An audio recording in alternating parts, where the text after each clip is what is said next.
All right. Good afternoon, everybody. Good afternoon, Minister Hermans, representatives of governments and partner organizations. My name is Patricia Fuller. I'm the President and CEO of the International Institute for Sustainable Development, which is the secretariat for the Coalition on Phasing Out Fossil Fuel Incentives, including Subsidies, or COFFIS, as it's known. So very pleased to welcome you all to this press conference. Fossil fuels and the subsidies which are being given to fossil fuels are locking us into emission-intensive energy systems, delaying the shift to clean energy, and undermining our climate goals. Removing this support is critical if we're to implement the global commitment to transition away from fossil fuels adopted by parties in COP28 in Dubai. The G20, the G7, the UNFCCC have all over the years made commitments to phase out inefficient fossil fuel subsidies. Some of these commitments date back to 2009. We saw the G20 reiterate this commitment yesterday, but these subsidies remain very high, $1.5 trillion US dollars in 2022. So clearly, a new approach was needed to break this cycle, and last year at COP28, a group of countries led by the Netherlands established COFFIS to accelerate the phase-out of fossil fuel subsidies and encourage international collaboration to meet this goal.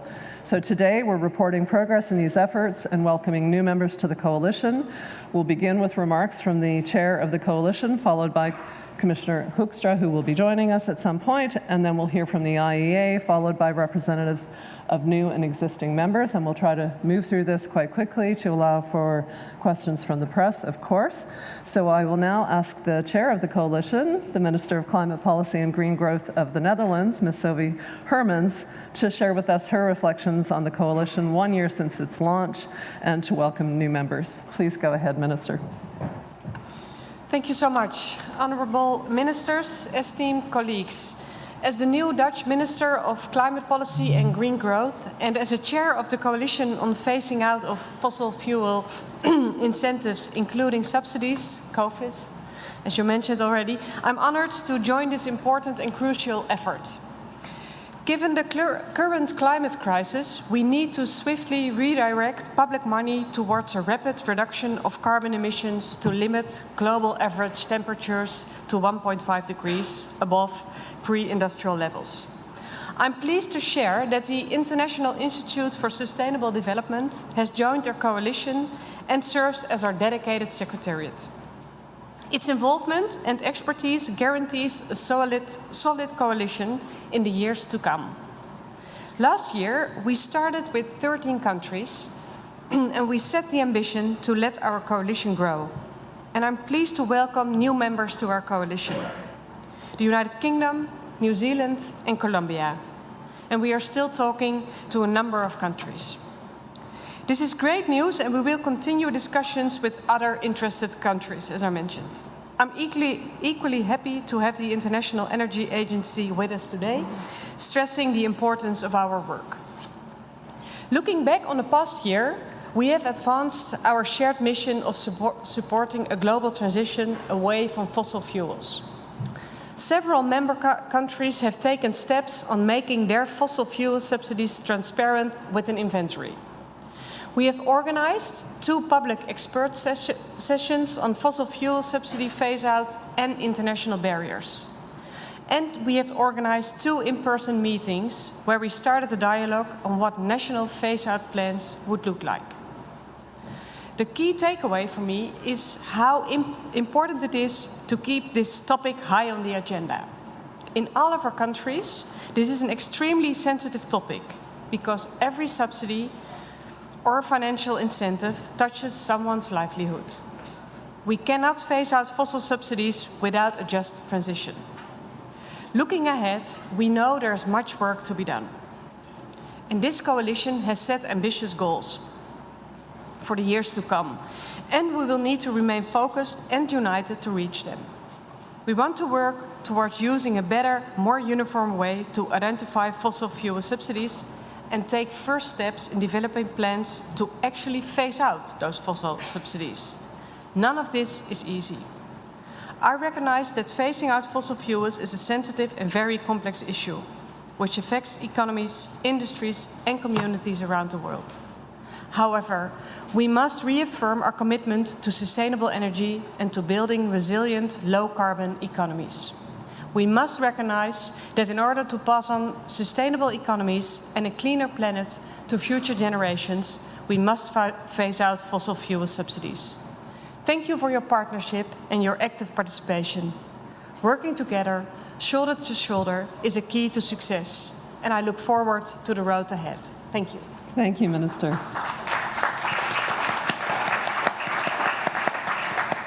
And we'll hear shortly from two of the three members, the new members that the Minister just announced.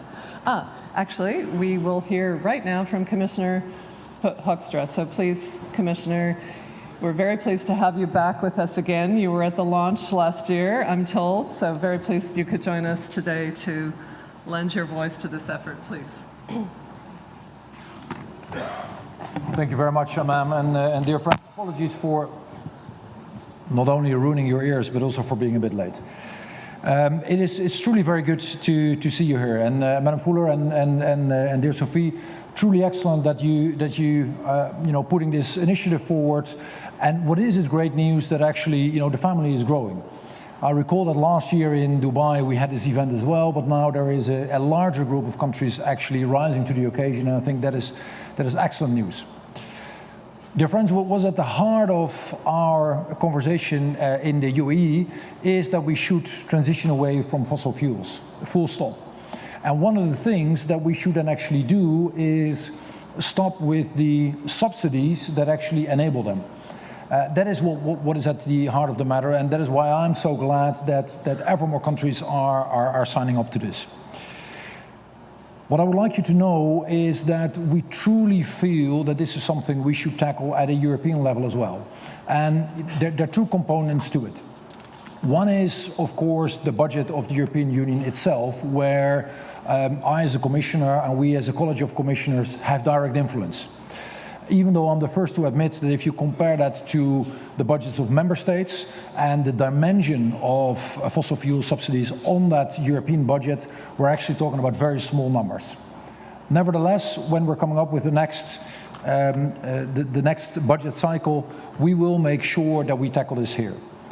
The second thing that is more complicated, but also way more impactful, is what we could do at a member state level.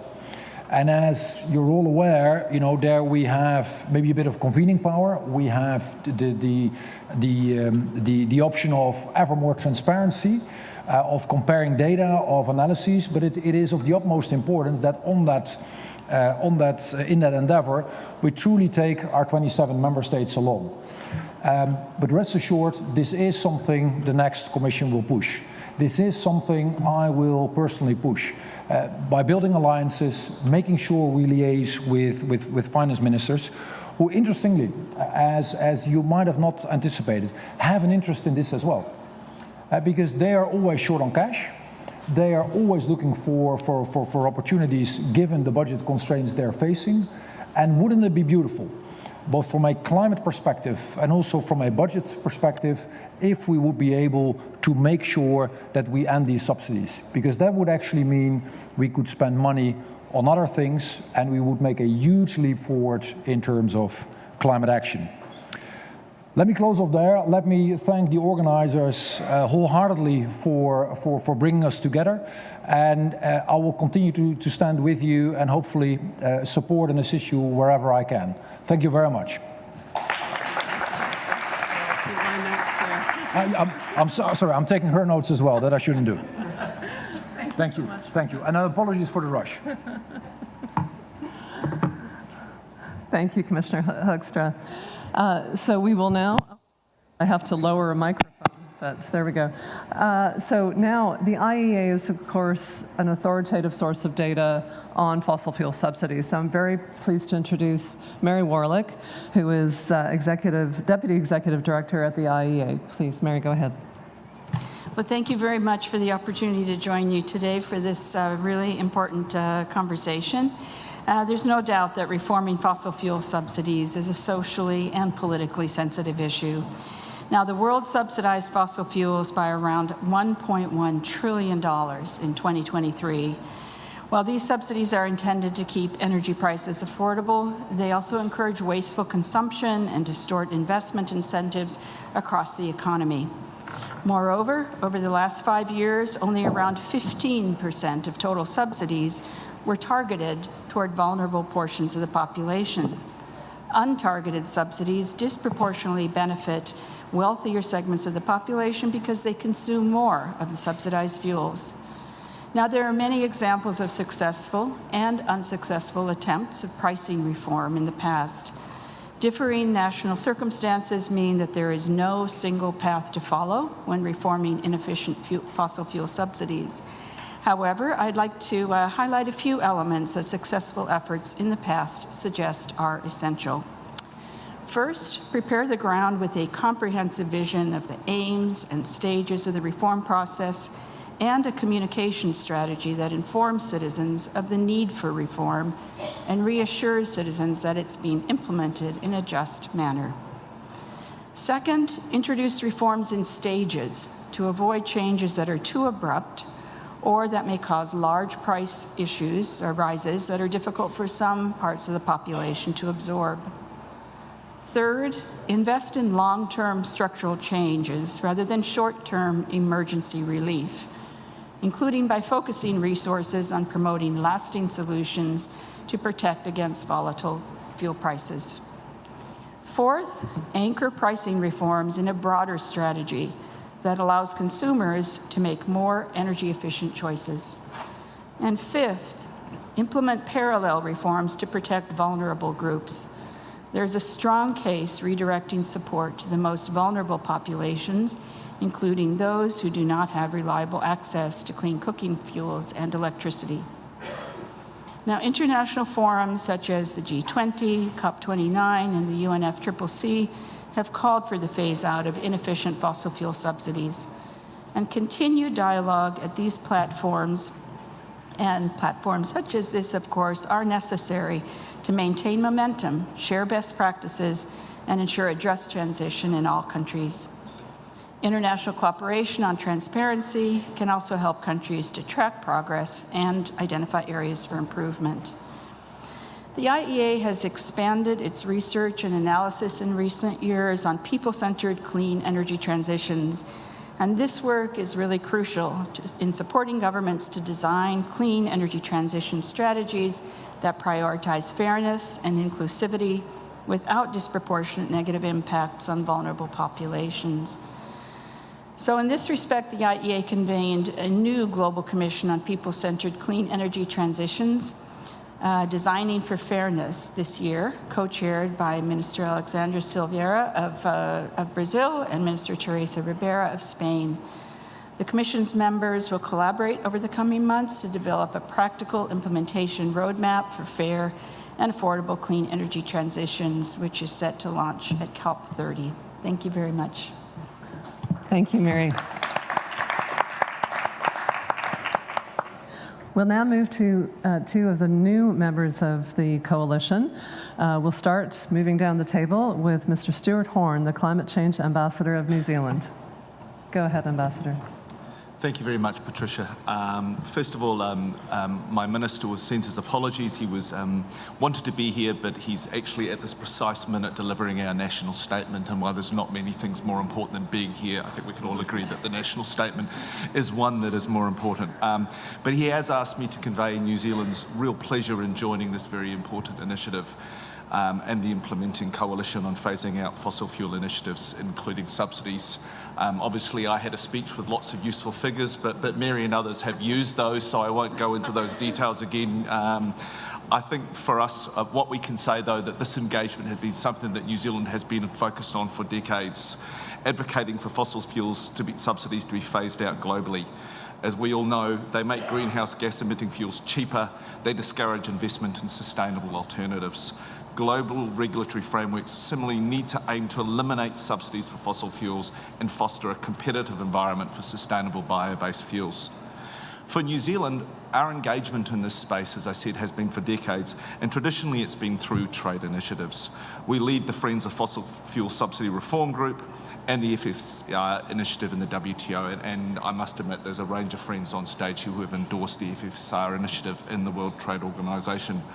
We're also the chair of the recently signed Agreement on Climate Change and Sustainability, which is a plurilateral which we signed on the 15th of November, which I'm not even sure is a week ago. And the reason I'm talking about that is some of the synergies we saw between the ACS agreement and COFFIS.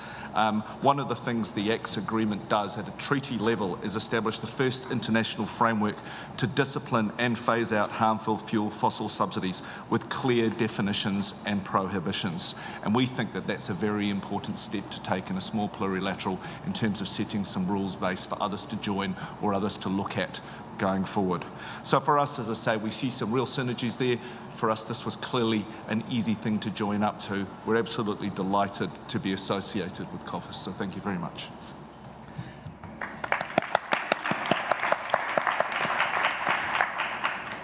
Thank you, Ambassador.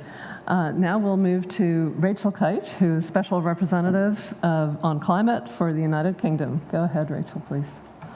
Thank you very much. Thank you very much, Patricia. I'd like to start by thanking colleagues from the Netherlands for their invitation to join the coalition and to commend them for their continued efforts on fossil fuel subsidy reform. And much like New Zealand, the UK has been a long-standing supporter of multilateral efforts to promote fossil fuel subsidy reform and has made commitments or is committed to phasing out inefficient fossil fuel subsidies in a wide range of collaborations and international fora. So we are also dedicated to honouring our commitments under COP28's global stocktake to phase out inefficient fossil fuel subsidies that do not address energy poverty or just transitions as soon as possible. So with that in mind, joining the COFFIS demonstrates the UK's continued international commitment to this issue. We look forward to working with the COFFIS members and fellow country signatories to develop transparency, tackle international barriers, and share best practice on fossil fuel incentives and subsidy phase out. I just want to say right now that I, like my minister and everybody else, is dashing from one discussion to another, so I may duck out of here pretty soon. Thank you very much.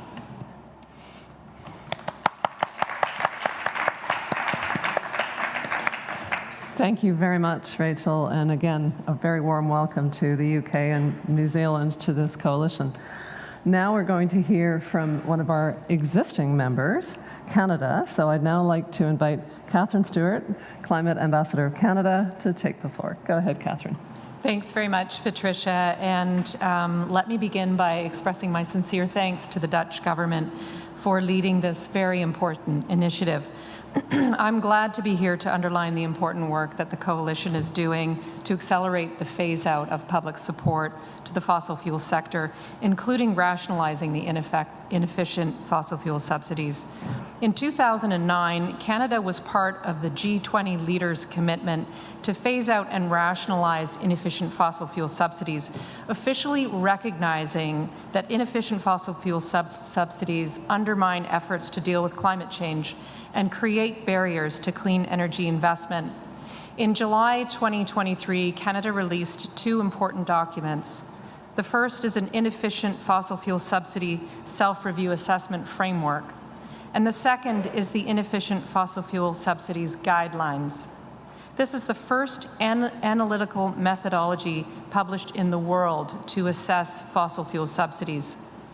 By implementing the guidelines, Canada is the first G20 country to phase out its inefficient fossil fuel subsidies ahead of the 2025 deadline set by the G7 Energy and Climate Ministers in 2016. Canada also signed on to the ministerial joint statement on fossil fuel subsidies last year at COP28. And since then, we have been conducting a self-review of our fossil fuel subsidies, and the forthcoming report fulfills our continued commitment on fossil fuel subsidy phase-out. Canada's self-review report, which we are in the process of finalizing, will highlight Canada's assessment of federal tax and non-tax measures including fossil fuel subsidies or inefficient fossil fuel subsidies. The report will also highlight Canada's effort to phase out its broader public financial support for the fossil fuel sector. So in this context, Canada remains committed to the work of the COFFIS and is looking forward to achieving the Coalition's goals in the years to come. And I appreciate the opportunity to be here. Like Rachel, it's a busy week, so I may also have to duck out as well. So thank you very much. Thank you very much to all of those of you who spoke. I'm now going to ask Peter ten Bruggencate of the Netherlands to chair the Q&A session, for which we have a few minutes left. So thank you very much. Thanks very much. Okay, so we have about 8 minutes for any questions, please. Does somebody have the microphone? Okay, fantastic. If you could just state your name and a medium, please. Sir on the right. Sorry, James Murray from Business Green. Could the panel give any examples of subsidies that have actually been phased out since this initiative launched, that have actually been removed and that were deemed inefficient?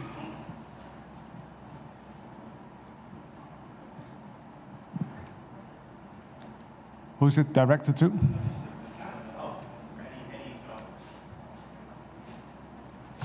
Yeah, I can say something specific for the Netherlands.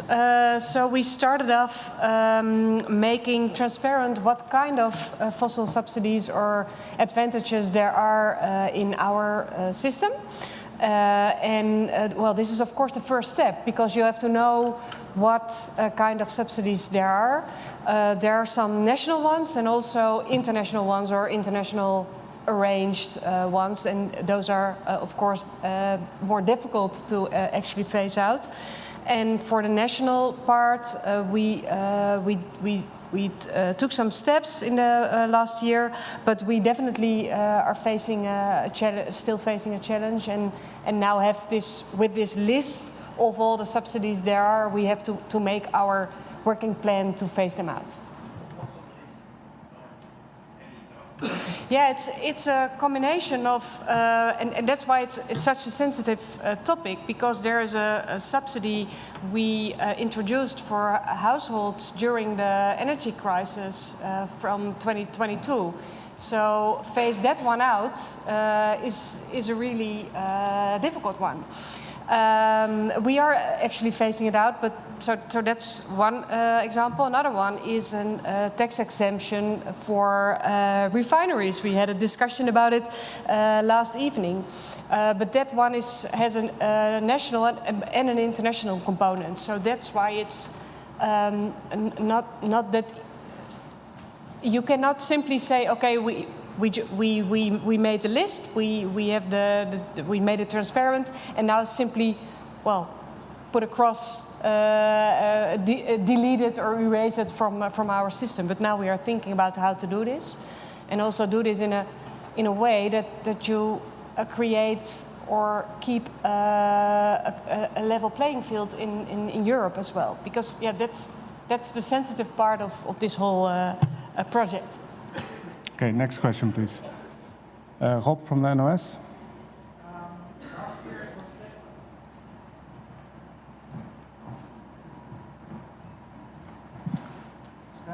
Yeah, thank you. Rob Ramaker, NOS. Last year it was stated that the goal of COFFIS was to present this year for every member an inventory of all the fossil fuel subsidies. You stated that there were several members who have yet fulfilled it. Can you put a number on this? How many member states have their inventory ready? There are 4 members who made their list transparent and made this inventory, and the other ones are working on it. But also making it transparent is, well, it's a hard task, you can say. But they are working on it, and there are 4 countries who already did it and presented it. And it's available on the website of COFFIS as well. Maarten from Trouw.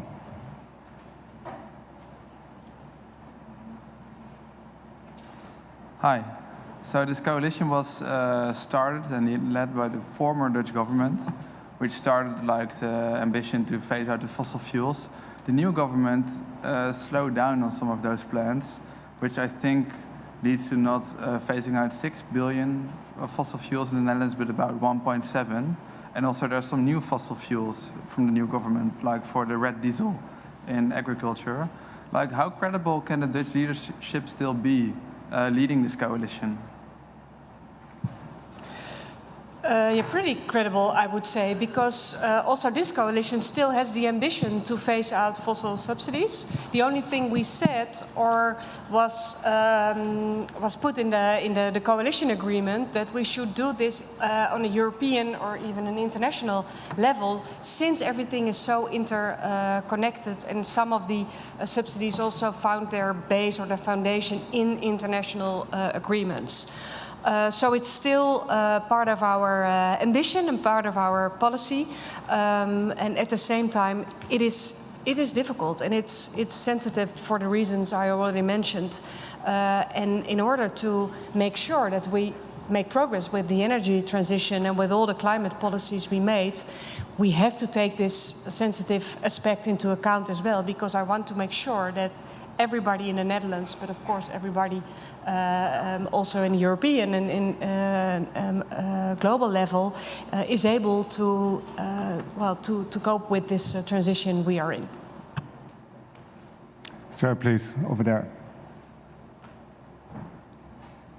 Hi, it's Adam Vaughan here from the Times of London. Thank you for this. I had a follow-up question to one of the questions earlier on. I just wanted to ask it in a different way. You mentioned I basically want to know what subsidies have been phased out since the coalition was launched next year. What's the value of all the subsidies that have been phased out? How about that as a way of asking the same? Can you hear me okay? No? Since you launched the coalition last year, what is the value of the subsidies that have been phased out amongst the coalition? It's a follow-up to James's question earlier. Thank you. Vance, perhaps that's one for the ISD. The commitment of the coalition was to have inventories completed by this COP, and then by the spring to have national phase-out plans for phasing out fossil fuel subsidies. So that is the commitment, and this is, as the minister has stressed, transparency is the first and vital step in this effort, making these subsidies transparent, and then moving to the process of removing them, which, as she has also said, is a difficult one. And I think she's referenced some of the subsidies that the Netherlands government is working on phasing out. So I hope that answers the question. Did you want to add anything? I'm, as the chair of the Secretariat for our ISD, we have seen substantial decreases in global subsidies over the past year, but in the inventories, there's not a compilation of the country-by-country subsidies that have been phased out. We're hoping to see that after the implementation plans are in place at the next COP. Okay, there's room for one final question. Sir, over there. Thank you. My name is Amkodi Cyrus Kabale. I'm from Uganda, Africa. My question goes to the Netherlands. We are seeing that the global north is phasing out the fossil fuels in their countries, but their embassies in our countries like Uganda, they are doing oil explorations. Even up to now, the new exploration that even Total Energies, which is registered in Netherlands, they're exploiting oil in our country. So how can we use the embassies, or how can we engage them to stop these activities within our countries? Thank you. Sorry, it's very hard to hear the question here because of all the noise going around. But your question is how the embassy can help? So how can you use the embassy to stop the oil explorations within our country? Because as the global north is stopping fossil fuels in their country, the companies have now come to Africa, especially like Uganda, where the companies are opening up oil explorations within our communities. How can we stop this?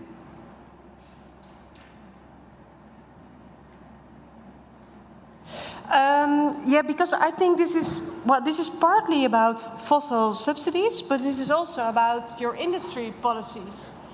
we have as a country and how we do this on a European level. So I think it comes together. How do we motivate, stimulate our industries to become sustainable and green industries, and at the same time, as a government, you have these instruments of fiscal or tax policies to give this an extra push. No, I'm happy to come in on this as well, because we also recognize that, across much of the world, and certainly in sub-Saharan Africa, there's still a large challenge related to electricity access and access to clean cooking fuels. And in that regard, I know that many governments who do have access to these resources, who have not yet developed them, feel rather strongly about the importance of being able to address the energy access and development issues. So this really is a policy issue that is, has a broader set of stakeholders and implications. As I mentioned in my remarks as well, the scope of the fossil fuel subsidies that are targeted towards vulnerable populations, and this is globally, is only about 15% of this over 1 trillion in terms of subsidies that I mentioned. And so I think we have a bit of a challenge here to address in terms of looking at the broader, again, electricity access and clean cooking goals and economic development goals that many countries feel quite strongly about. So a broader policy discussion that requires continued coordination and support. Okay, thanks very much for your time. We have to get out of this room, so we'll take some questions at the back over there. Thank you.